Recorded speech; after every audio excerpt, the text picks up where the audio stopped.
So hello my gingers and chilies, welcome back to my channel Chemistry Ka Bachchan. Today we are doing empirical formula.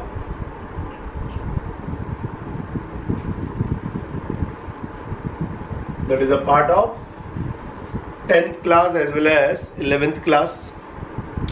Now first question comes to your mind, what do you mean by empirical formula?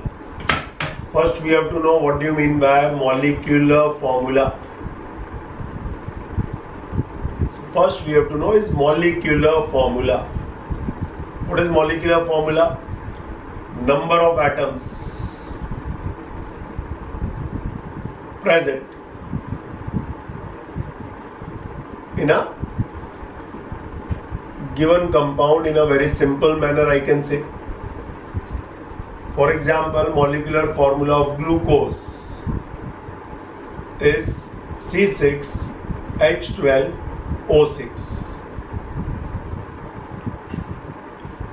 C6H12O6 is the molecular formula of glucose. So it contains 6 atoms of carbon, 12 atoms of hydrogen and 6 atoms of oxygen. That we call it as a molecular formula. So what is empirical formula? Empirical formula is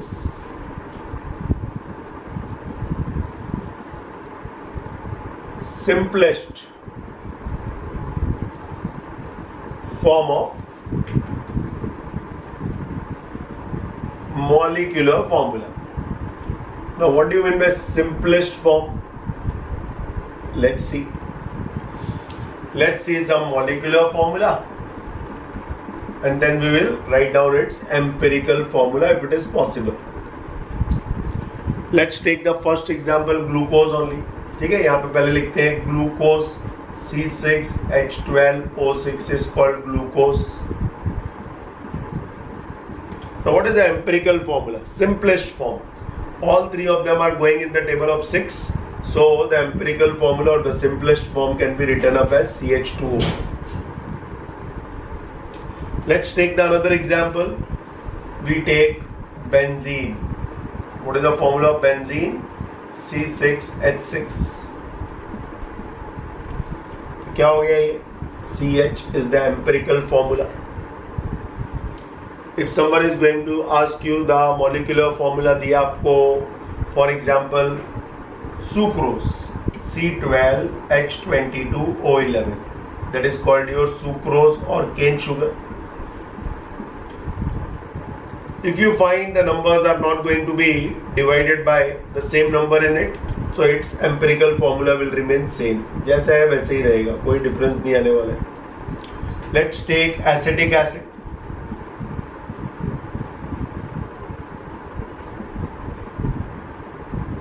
Now this is very interesting. जब आप इसको solve कर रहे हो, तो पहले यहाँ पे लिख लो C2, H कितने 4, O कितने 2. Now it is easy for you. Now you can break it down. All of them are going in the table of 2. So it is going to be CH2O. Correct? I hope it is clear to everyone. So when we are talking about the empirical formula, आपको क्या करना है? आपको mainly उसको break down करना है into simplified form. बहुत लोग इसमें confuse हो जाते हैं, जैसे इथेनॉल है C2H5OH. तो एक्चुअली इसको आप लिख सकते हो पहले सिंपल फॉर्म में C2H6O. Is it going in common table? No, because O is all alone. So C2H5OH का molecular formula as well as the empirical formula is C. So I hope in simple form everyone got it. What do you mean by empirical formula? अब empirical formula के कुछ sums करते हैं which are very very important, and this year it is going to be most important because no other part is left in the mole concept of 10th class. empirical formula ही आने वाला है. ठीक है, so I hope आपने screenshot ले लिया था. Let's go to now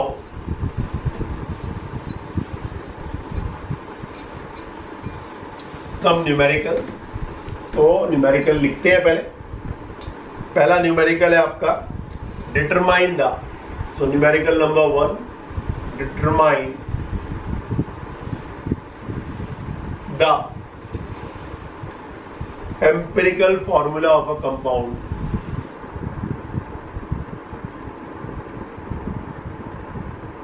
फिर मैं आपको थोड़े फॉर्मूले दूंगा इसके बाद, ये वाले सम के बाद। So determine the empirical formula of a compound containing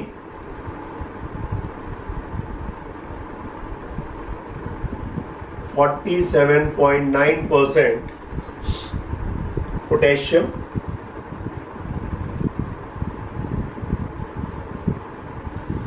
5.5% beryllium and 46.6% fluorine by mass.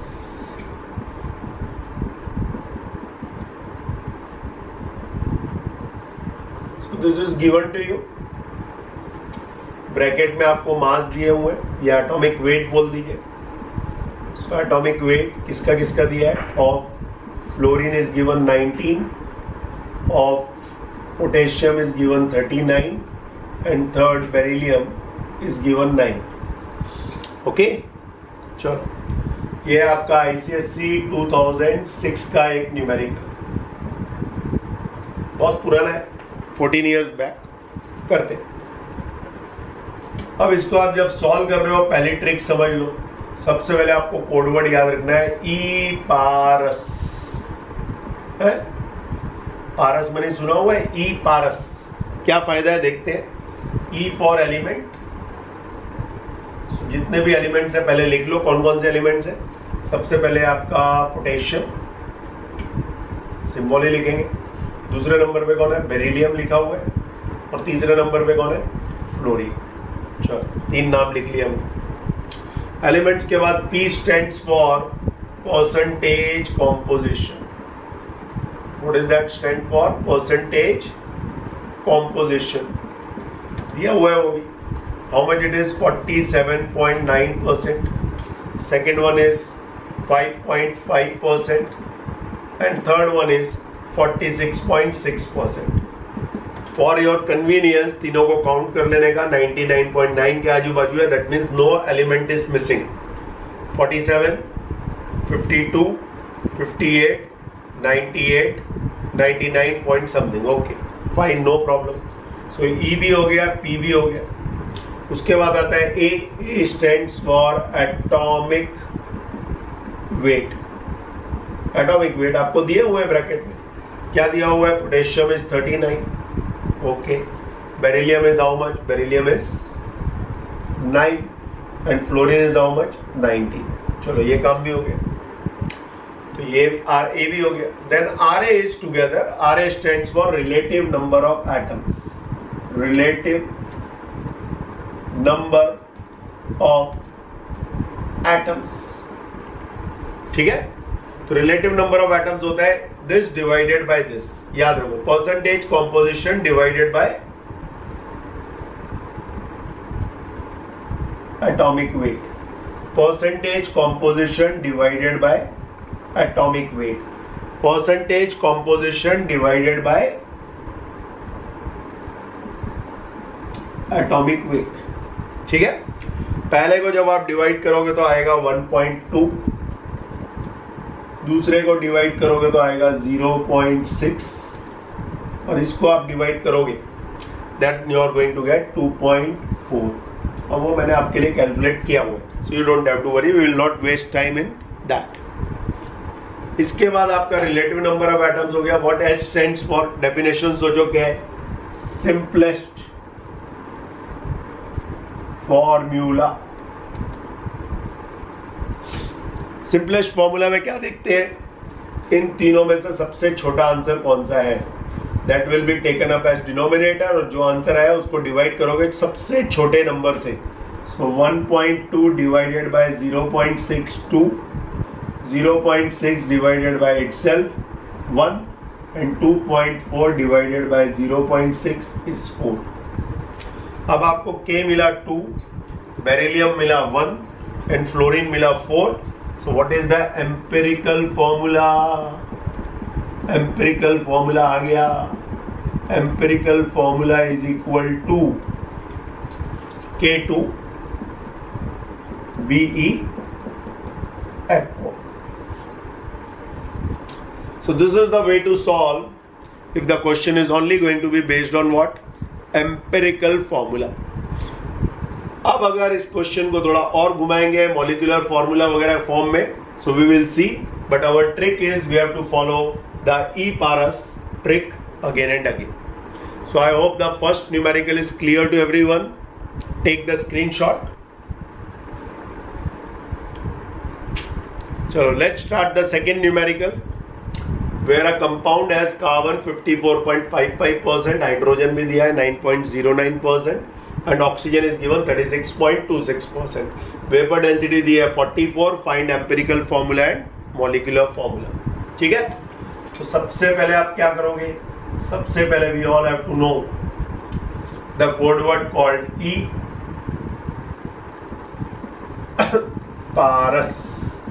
What is the full form over here? इसका ये लिख देते हैं simplest ratio. ये क्या है याद है तो एटॉमिक वेट. एलिमेंट्स कौन कौन से हैं ध्यान से देखो बोर्ड के ऊपर. Carbon, hydrogen, oxygen. परसेंटेज देखो ऊपर 54.55. दूसरा वाला कितना है 9.09 और तीसरा वाला कितना है 36.26. This part is also clear to everyone. Third part atomic weight कितना है इसका 12 है, इसका 1 है और इसका आपको मिलेगा 16. What is the formula of relative number of atoms? Percentage divided by atomic wait. So trick बहुत इजी है, जो लिखा है वही दोनों को डिवाइड करना है. 9.09 divided by 1 and 36.26 divided by 16. ठीक है, तो तीनों का डिवाइड मैंने आपके लिए किया हुआ है. पहला वाला आएगा आपका 4.54, दूसरा वाला जो लिखा है वही आ जाएगा और तीसरा वाला हो गया आपका 2.26. ठीक है, दैट कैलकुलेशन डेसिमल के बाद 2 डिजिट तक करना है. अब इन तीनों में सबसे छोटा कौन है? सबसे छोटा ये है. इसका मतलब सिंपलेस्ट रेशो में 4.56 डिवाइडेड बाय 2.26 करोगे तो 1.98 विच इज इक्विवेलेंट टू 2 ले लेना. 9.09 divided by 2.26 is equal to 4.03, which we can take up as 4. And of course 2.26 divided by 2.26 will be 1 only. तो अब आपको एम्पिरिकल फॉर्मूला तो मिल गया. इतना एम्पिरिकल फॉर्मूला फटाफट देखो. एम्पिरिकल फॉर्मूला हो गया आपका कार्बन कितने हैं 2, हाइड्रोजन कितने एंड में देखो 4 एंड ऑक्सीजन कितने हैं देखो 1. अगर आपको एम्पिरिकल फॉर्मूला आता है तो एम्पिरिकल वेट कैसे निकालते हैं? जैसे हम लोग मॉलिक्यूलर वेट निकालते हैं वैसे ही. So empirical weight is equal to 2 into 12 plus 4 into 1 plus 1 into 16. Total मारोगे तो आपको मिलेगा 44 ग्राम्स. अब ये वेपर डेंसिटी दी है.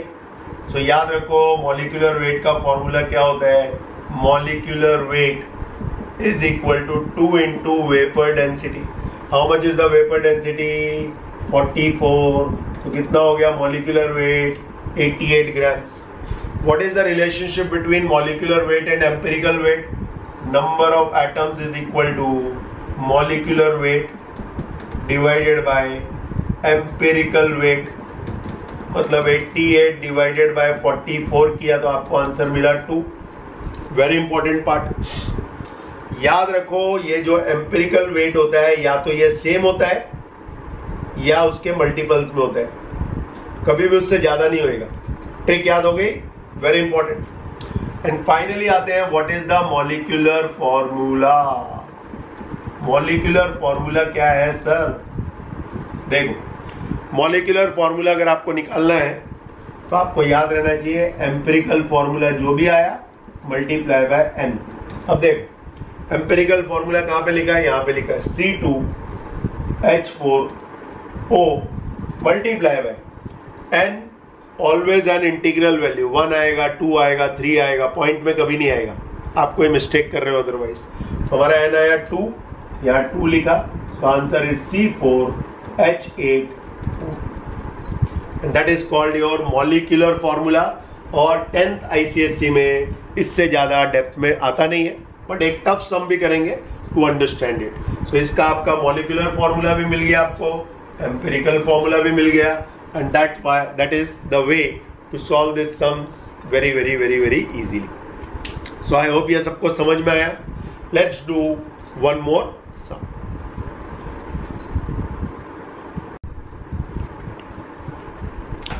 So boys and girls, let's go for third important numerical based on empirical formula.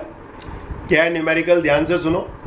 A compound has sodium 18.60%, sulfur 25.8, hydrogen 4.03 and oxygen 51.58।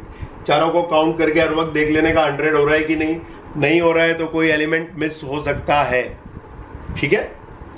Molecular weight of compound दिया हुआ है इस बार, तो वेपर डेंसिटी नहीं दिया है, मॉलिक्यूलर वेट सीधा दिया हुआ है। Calculate molecular formula. क्वेश्चन है मॉलिक्यूलर फॉर्मूला निकालो।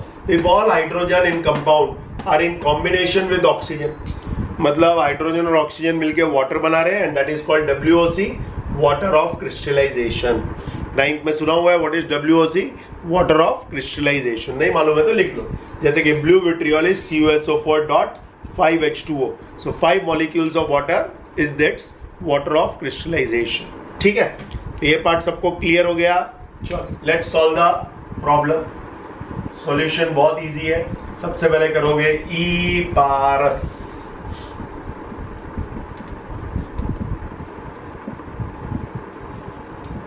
आपको एग्जाम में पूरा लिखना है, ये तो मैंने ट्रिक बताई है ई पारस की। E मतलब elements, P for percentage composition, atomic weight, relative number of atom, simplest ratio. पहला काम हर वक्त एलिमेंट्स के नाम लिखो। सोडियम है, सल्फर है, हाइड्रोजन है एंड ऑक्सीजन। चारों के आपको परसेंटेज दिए हुए हैं। 18.60, 25.80, hydrogen is 4.03 and of course oxygen is 51.58। चारों के आपको वेट्स देंगे। वेट इसका होता है 23, इसका वेट होता है 32, इसका वेट होता है 1 और इसका वेट होता है 16। राइट, आपको टेंशन लेने की जरूरत नहीं है। यहाँ पे आपको एटॉमिक वेट्स एग्जामिनर देके रखेगा। Atomic weight of sodium 23, sulphur 32, hydrogen 1 and oxygen is 16। ठीक है, तो रिलेटिव नंबर ऑफ एटम्स क्या होता है बता हुआ है, दिस डिवाइडेड बाय दिस। तो 18.60 डिवाइडेड बाय 23 देखते हैं, 25.80 डिवाइडेड बाय 32 देखते हैं, 4.03 डिवाइडेड बाय 1 तो बहुत इजी है, एंड 51.58 डिवाइडेड बाय 16 कितना होता है। ठीक है, डेसिमल के बाद आपको 2 ही डिजिट लेनी है, तो टेंशन लेने की आपको जरूरत नहीं है। ये आपको आएगा 0.80, ये भी आएगा आपको 0.80, 4.03 divided by 1 is not a problem, और ये आ गया आपको 3.22। ये मैंने आपके लिए निकाल के रखा है टू सेव टाइम। तो इसमें सबसे छोटा कौन, ऑफ कोर्स, तो 0.80 divided by 0.801, 0.80 divided by 0.801, 4.03 divided by 0.80 is 5 and 3.22 divided by 0.80 is 4। ये सब आपको वैल्यूज मिल गई। ठीक है, इसका मतलब आपको एम्पिरिकल फॉर्मूला मिल गया। क्या एम्पिरिकल फॉर्मूला, सोडियम 1 है तो सोडियम को N नहीं लिखो, 1 मत लिखना, 1 अंडरस्टूड है। सल्फर लिखो S, H लिखो 5 और O लिखो 4। So that is your NaSH5O4 is the empirical formula।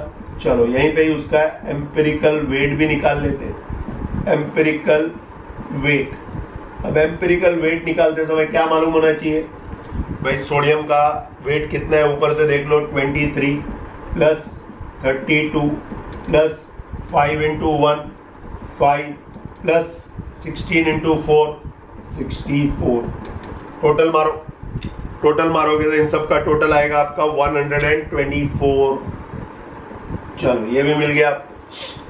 अब मैंने आपको ट्रिक बताई हुई है, मॉलिक्यूलर वेट से या तो आधा होएगा या सेम होएगा या 1/3 होएगा या 1/4 होएगा, उससे ज्यादा नहीं हो सकता 10th क्लास में। So over here n is equal to क्या फॉर्मूला बताया था, molecular formula divided by empirical formula. कितना है मॉलिक्यूलर फॉर्मूला, ऊपर देखो, सॉरी मॉलिक्यूलर फॉर्मूला नहीं, मॉलिक्यूलर वेट, तो उसको हम लोग करेक्शन कर लेते हैं। क्या है फॉर्मूला, मॉलिक्यूलर वेट, n निकाल रहे हैं ना, so that is molecular weight divided by empirical weight. कितना है मॉलिक्यूलर वेट, प्रॉब्लम में देखो 248 divided by 124 is equal to 2। अब आपको क्या निकालना है, आपको मॉलिक्यूलर फॉर्मूला निकालने को बोला है एग्जामिनर ने। मॉलिक्यूलर फॉर्मूला का फॉर्मूला क्या है बताओ, molecular formula is equal to empirical formula multiply by n। Molecular formula is equal to empirical formula multiply by n। Empirical formula किधर है, ये,